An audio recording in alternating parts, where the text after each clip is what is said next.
ఎవరిని విమర్శించినా సరే దేవుడు నీకు అదే కొలబద్ద పెట్టి కొలుస్తాడు, అది గుర్తుపెట్టుకోవాలి. ఇతరులకు నీవే స్కేల్ పెట్టి కొలుస్తావో నీకు అదే స్కేల్ పెట్టి కొలుస్తాడు ఆయన. ఎంత జ్ఞానం సంపాదించినా, ఎంత ధనము సంపాదించినా, ఎంత సేవ చేసినా, ఎన్ని తలాంతులున్నా సొంత ఆలోచన అనేది పక్కన పెట్టినంత వరకు మన భక్తి అంతా వ్యర్థమైపోతుంది. ఒక ఈక్వేషన్ చెప్తా.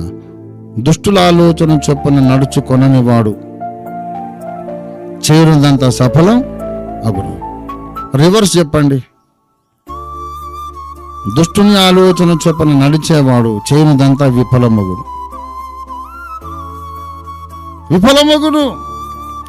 దేవుని ఆలోచన ప్రకారం నడిస్తే నువ్వు చేసేదంతా సఫలమవుతుంది. దేవుని ఆలోచన పక్కన పెట్టి నువ్వు సొంత ఆలోచనలతో నడిస్తే నువ్వేం చేసినా విఫలమైపోతుంది. విఫలులు కాకండి, సఫలులు కండి. ఇది దేవుని పిలుపు.